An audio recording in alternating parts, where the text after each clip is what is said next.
Alright, true Valentine's Day horror story.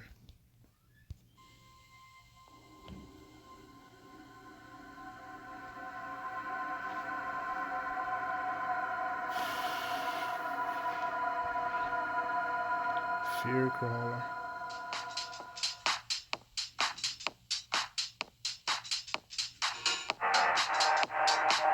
Oh God. This happened to me on Valentine's Day. It was a Thursday night and I decided to go to a nightclub downtown. I usually go clubbing with friends, but I was tired of third wheeling all the time since most of my friends had girlfriends. This club was pretty wild. It was my first time going to this particular nightclub. I was told that it was easy to hook up with females here. At least that's what my friends said. It was Valentine's Day, so I assumed that most girls were looking to hook up. I remember getting a beer at the bar. That one beer I got turned into 10 beers. Sheesh. I honestly lost track of how much I drank, but all I know is that I was pretty intoxicated. I noticed a girl looking at me from the other side of the bar. She was pretty attractive from what I remember.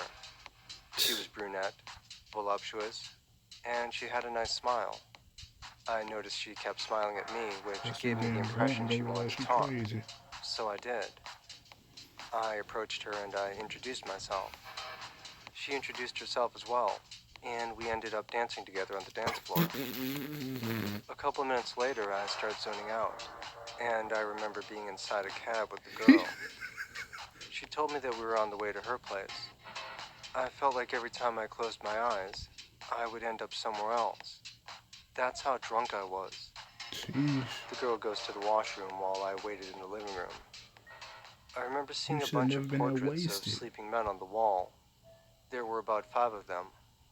I found it kind of strange to say the least, but I was too drunk to care about it. I then FaceTimed my friend Eric and I bragged to him about how I was able to score a hot chick. I put my phone away as I see the girl come out of the washroom. She sits next to me and asks if I want to be her husband. I assumed she was joking, so I jokingly say, sure. What she said next creeped me out.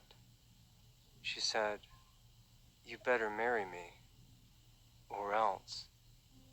I assumed she was drunk talking, so I asked her how much she had to drink. She then said, a lot of water, and gave me this blank stare. I guess she was implying that she was sober. Huh. I'm not sure if she was being sarcastic, but it made me feel uncomfortable, knowing that she was sober. She then She's said, crazy. if you don't marry me, I will kill you like the rest of them.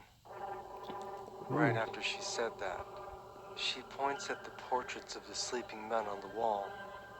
I was confused, but then I started putting 2 and 2 together. The portraits weren't of sleeping men. Come back out. They were portraits of men she killed for not marrying her. I did. I immediately ran to the nearest room and I locked myself inside it. The girl started saying things like, Happy Valentine's Day, baby, and then began stabbing a knife through the door repeatedly. I was getting disoriented and I eventually blacked out. The next What you do day, for drinking so much? I miraculously wake up in a hospital. I ask a nearby doctor what happened. He told me that I was held captive by a serial killer. The girl I had met at the club happened to be wanted by the police department for multiple counts of murder. Jeez. She ended up taking her own life when she heard the cops outside her door. My friend Eric saved my life that night. I apparently left my phone on FaceTime when I was on the phone with him. He heard everything that was going on and he called the cops. The Thank cops were God for able to track friends. my location through my phone's GPS thanks to my friend Eric. As I tell you all this story, be careful who you meet on Valentine's Day, Exactly before they kill you. as it could very well be your last day. Exactly.